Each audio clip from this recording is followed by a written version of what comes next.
안녕하세요. 박지원 집사입니다. 먼저 하나님 앞과 여러 성도분들 앞에서 간증을 하게 하신 목사님과 하나님 아버지께 감사를 드립니다. 저는 오늘 아버지 이야기를 하려고 합니다. 어머니께서 6년 8개월 전 뇌종양으로 갑작스럽게 소천하신 후 죄송합니다. 아버지는 처음에 신앙생활을 열심히 하시는 듯 보였습니다. 사실은 어머니가 먼저 가시고 혼자 집에 계실 수가 없어 교회에서 새벽 예배부터 주차 봉사, 주방 봉사 등을 하시며 지내셨던 것이었습니다. 성경을 보지 않고는 견딜 수가 없어 계속 성경을 읽으셨는데 그러다가 4년 전부터 교회를 떠나셨습니다. 코로나로 1년 이상 혼자 집에 주로 계셨는데 올해 여름 췌장암으로 진단받으시고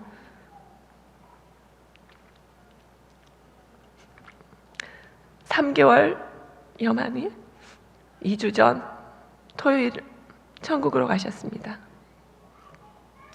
그리고 저는 9월부터 12월까지 아버지와 투병을 함께 하였습니다. 병원에서 아버지께서는 나는 혼자서 이렇게 아프며 살아갈 이유가 없다. 치료할 이유도 없다. 아무리 생각해봐도 그렇다. 이렇게 말씀하셨습니다. 아버지, 저도 그랬던 적이 있었어요. 정말 죽도록 노력했지만 안 되는 것 같아. 차라리 죽는 게 더 나을 것 같았는데 하나님이 나를 사랑하신다. 그것이 살아갈 이유입니다. 하나님이 아버지를 사랑하십니다. 그리고 아버지를 저희 집에 모시었습니다. 병원에 모시기엔 아버지의 마음이 너무나 연약해져 있었던 것입니다. 항암 치료를 할 몸도 마음도 안 되셨는데 기도하는 중 항암 치료를 하면 산다 라는 마음을 주셔서 항암 치료를 계속하자고 말씀을 드리고 아버지를 저의 차에 태우고 대학병원을 다녔습니다.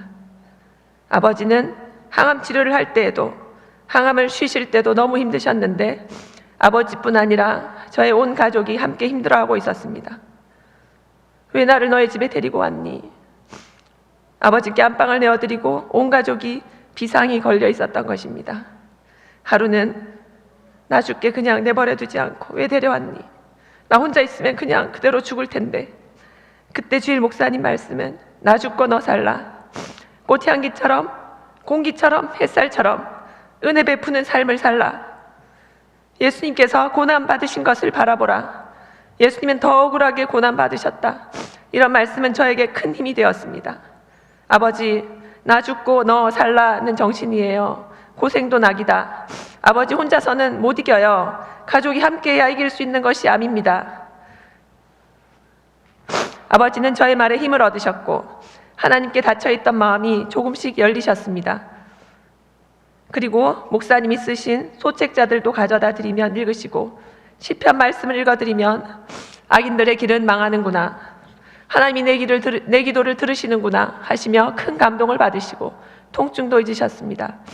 제가 손을 얹으면 실제로 통증이 낫는다고 내 손이 약이구나 하셨습니다.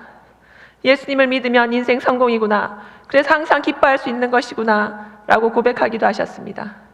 저는 이기기 위해 예배 때마다 할 수만 있으면 앞자리를 사수하며 간절히 능력을 구했습니다.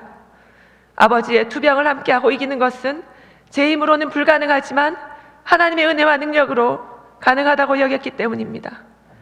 전쟁 전후 어려운 시대를 통과하신 아버지와 어머니, 그 존재 자체만으로도 감사해야 한다는 것, 저희 딸 셋을 기르시며 날마다 가장 귀한 보석 3개라고 하시던 아버지, 그런 아버지는 저희 어린 시절부터 그리고 대학교를 다닐 때에도 제가 교회 다니는 것을 극구 반대하셨습니다.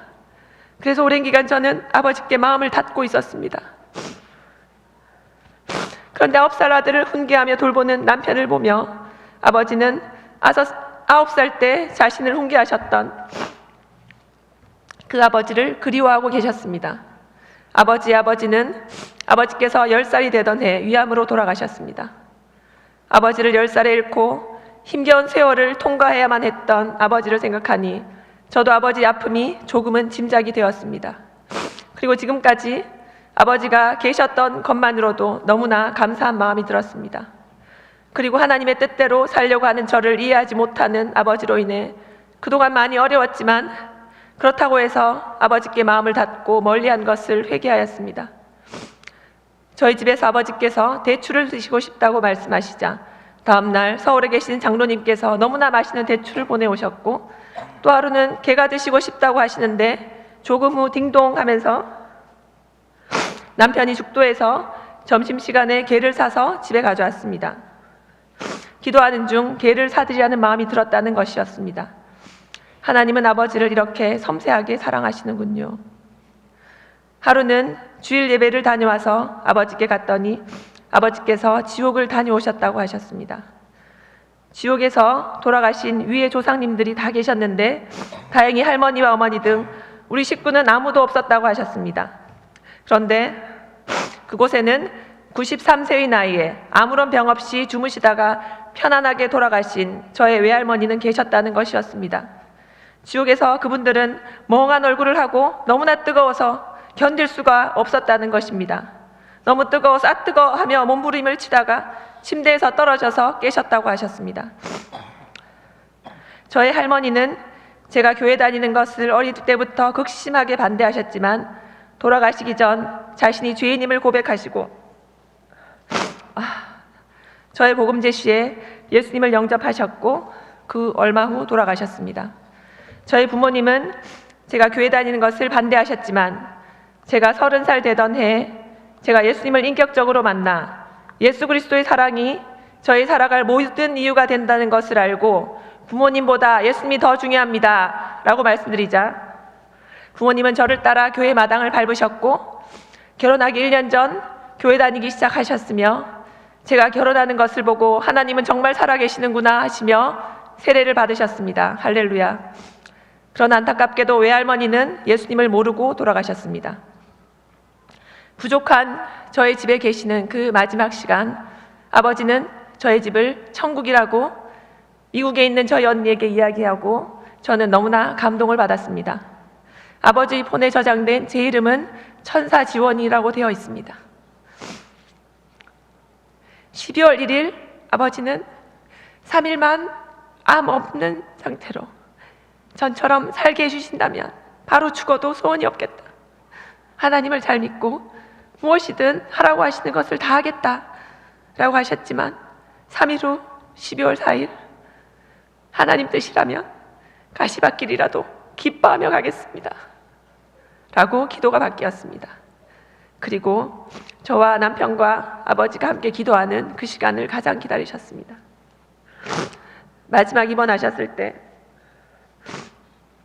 줌으로 공동체 목사님과 미국에 있는 언니와 제 동생이 함께 임종 예배가 될 예배를 아버지와 함께 드리며 예수 그리스도의 구원자 되심을 아멘이라고 힘을 다해 고백하시고 저희 세 딸들에게 사랑한다고 말씀해 주셨습니다. 그리고 더 이상 의식이 없으시다가 그 밤 새벽 갑자기 눈을 뜨셨고 천사를 3명 보셨습니다. 그리고 그들이 찬송하고 있다고 하셨습니다. 그리고 얼마 후 천사가 1000명이 있다고 하시고 앉을 자리가 없이 많은데 그들이 찬송을 하고 있으며 벌받고 있다고 하는 한 명을 보셨다고 하셨는데 목사님께서는 그것이 결박당한 마귀를 보신 것 같다고 해석해 주셨습니다. 그리고 아버지는 그 다음날 정오쯤 하나님의 부르심을 받으셨습니다. 주 예수를 믿으라. 그리하면 너와 내 집이 구원을 받으리라. 여호와의 천사가 주를 경외하는 자를 둘러진치고 그들을 건지시는도다. 아멘. 오직 주 예수 그리스도의 공로로 천국 백성 삼으셨습니다. 할렐루야. 장례식에서 저희 외숙모는 아버지께서 저희 집에서 꾸신 외할머니를 지옥에서 보신 꿈 이야기와 예수님을 믿어야 죄송합니다. 지옥에 가지 않고 구원받는다는 것을 들으시고 예수님을 영접하셨습니다.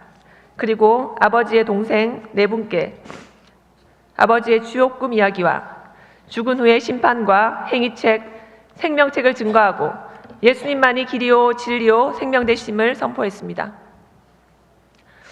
저와 아버지의 관계를 회복시키시고 저의 집을 구원하고 계시는 하나님 아버지의 놀랍고 섬세한 사랑이 함께 성탄을 맞아 예배하는 모든 성도님들과 가정 가운데 더욱 넘치도록 함께 하시기를 기도드립니다.